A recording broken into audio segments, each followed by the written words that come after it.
साथियों, अंतरराष्ट्रीय मुद्दों में जहां तक आप सभी को ज्ञात है, एक जमाना था जिस समय हमने बहुत ज्यादा बार अफगानिस्तान डिस्कस किया था।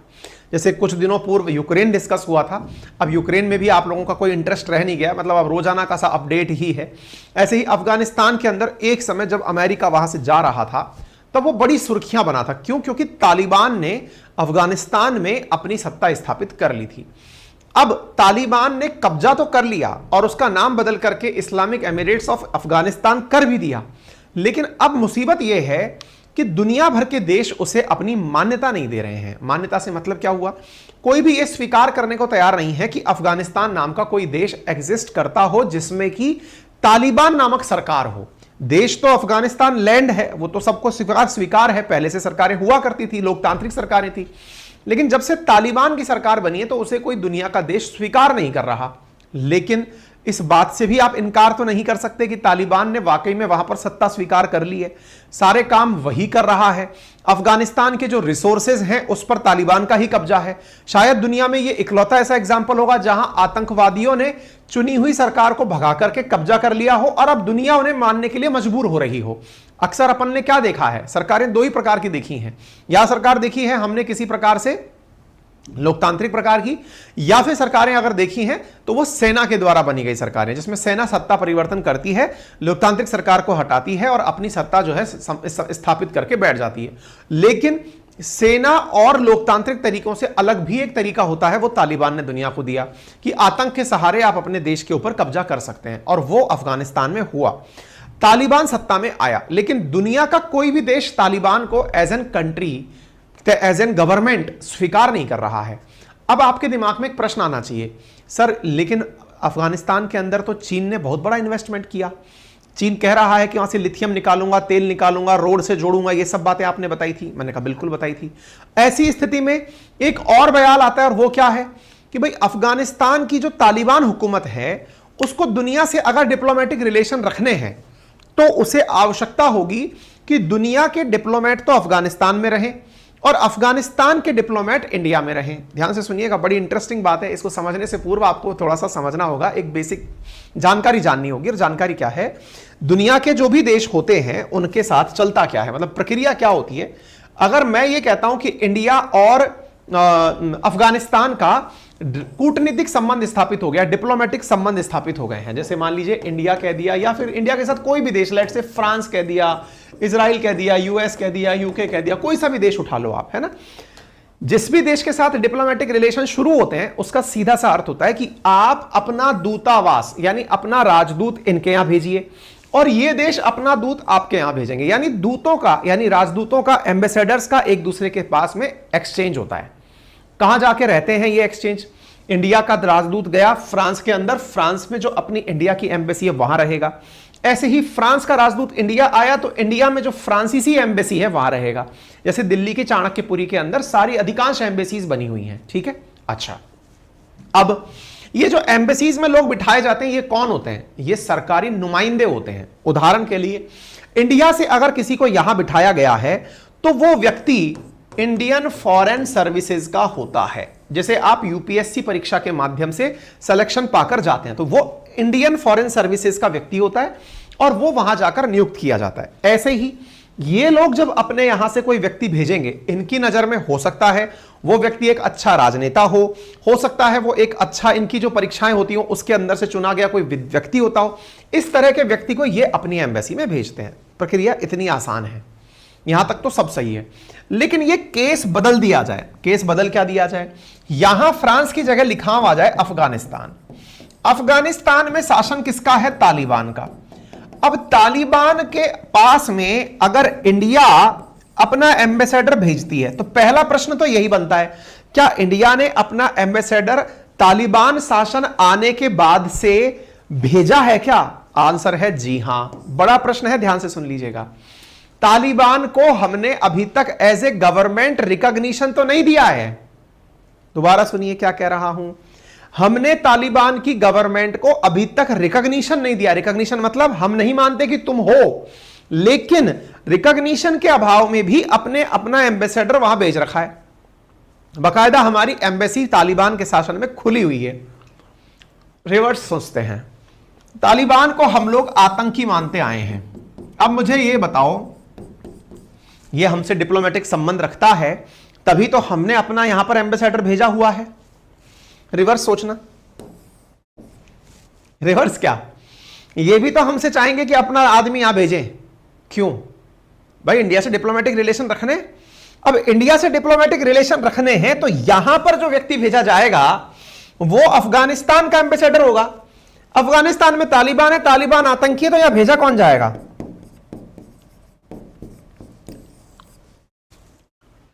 इंडिया के हिसाब से इंडिया में जो व्यक्ति आतंकी होगा वही तो आएगा एम्बेसडर बन के। और आतंकवाद जब आपके देश में होगा तो आप फिर विरोध किसका करेंगे?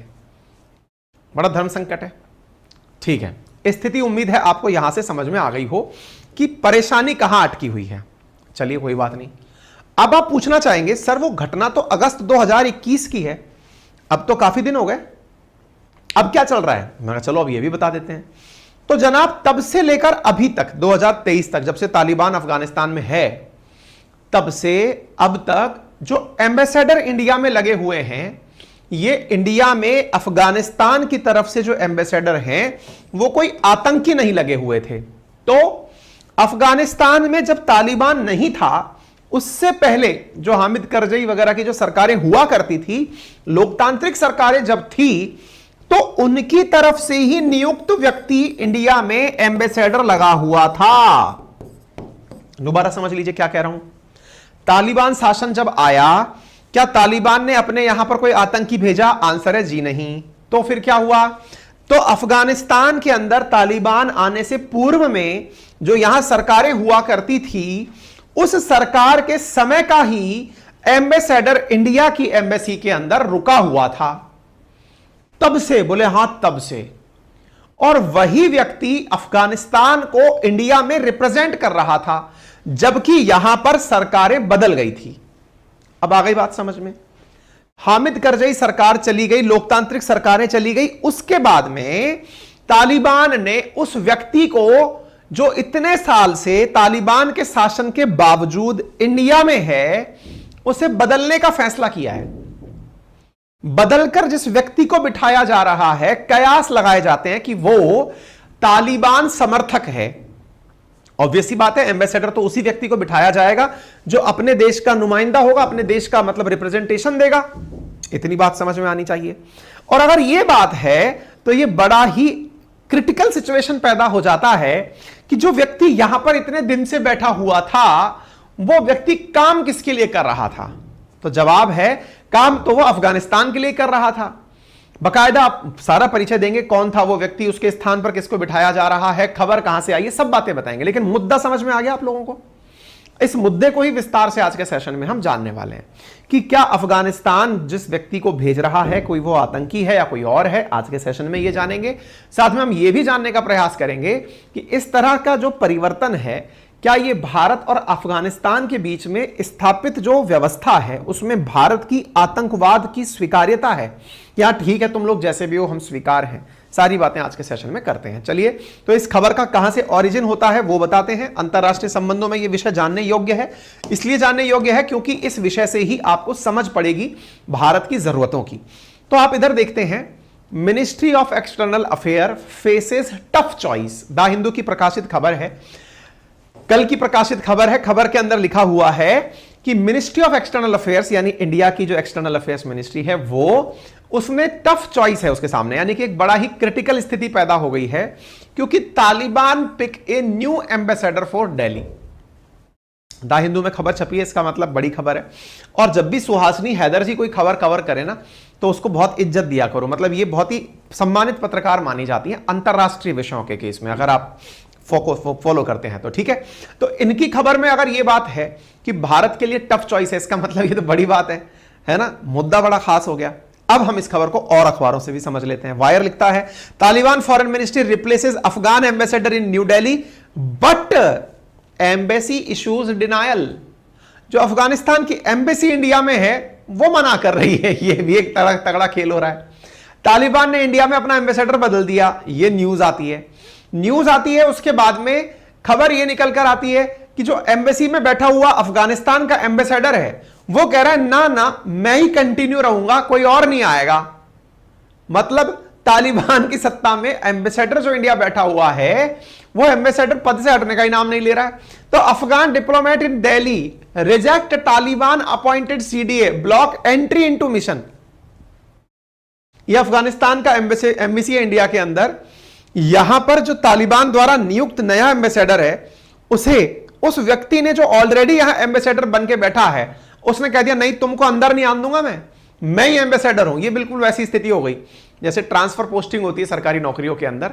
आपका ट्रांसफर हुआ किसी दूसरे आप जगह जाकर जाते हैं, वहां पर बैठा हुआ व्यक्ति आपसे यह कह दे भाई साहब नॉट अलाउड हो, आप इस सीट का तो हकदार मैं ही हूं, आप नहीं हो, इस पे तो मैं ही बैठूंगा, आप जाओ अपने वापस। सरकारी बात से कह देना मैं नहीं हट रहा यहां से, ठीक है। तो भाई ऐसी स्थिति में अब यह चीज अपने आप में गजब खबर बनकर आपके सामने आती है। मुद्दे दो तीन तरह के निकल आते हैं। एक तो अफगानिस्तान की सत्ता इंडिया में किस तरह से साथ देगी, साथ में एम्बेसडर का विवाद क्या है वो हम बताएंगे। तो देख लीजिए 2-2.5 साल से अफगानिस्तान में जब से तालिबान आया हुआ है तब से ये सारी खबर हो रही है। तो अब हुआ क्या, Taliban has for the first time appointed a charge affair to head of Afghanistan embassy hair.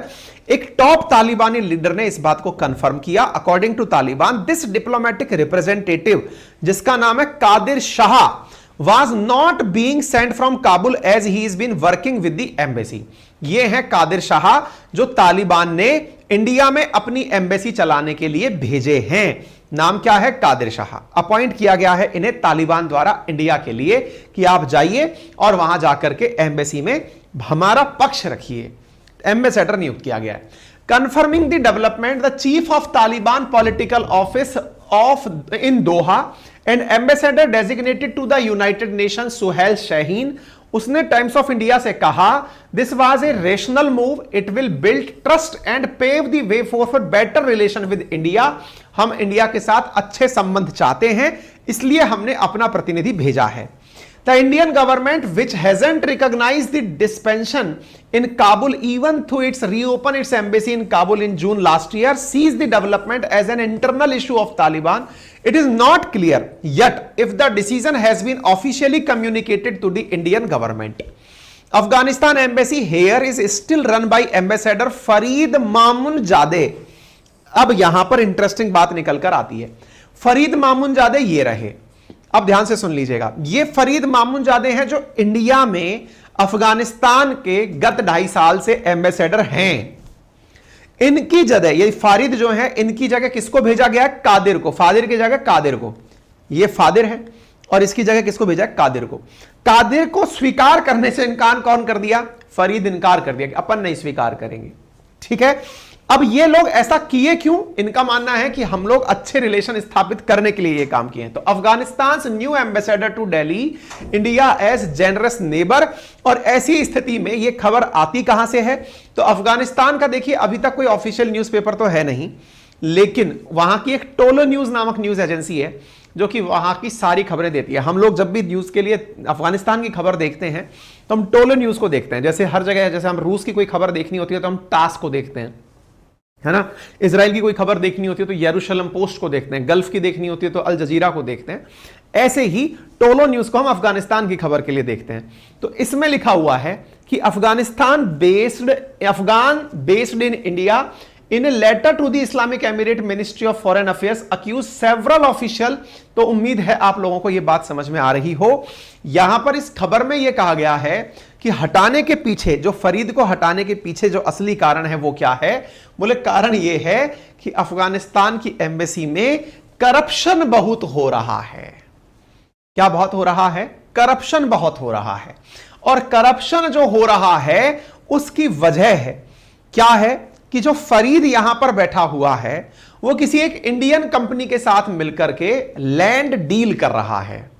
और जब यह बात हमें पता चली कि वो एम्बेसडर इंडिया में जाकर करप्शन कर रहा है, अब करप्शन की बातें कैसे आई, करप्शन की बातें आई कई तरह से। कैसे, कुछ लोगों का कहना है कि इंडिया के अंदर से जो लोग या अफगानिस्तान के जो बच्चे इंडिया पढ़ने आना चाहते हैं या अफगानिस्तान के लिए इंडिया से कोई कंपनी जाना चाहती है, उन सबसे यह कमीशन लेता है।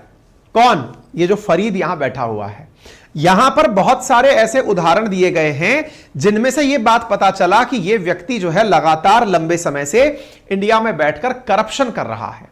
इस करप्शन की वजह से इसे हटाया जा रहा है। कहा जा रहा है कि $5,000 एम्बेसी के अंदर कंप्लेनेंट्स जो हैं उनको देने पड़ते हैं। मतलब अलग अलग प्रकार की चीजें निकलकर यहां से आ रही हैं। आपके सामने ये फरीद रहा।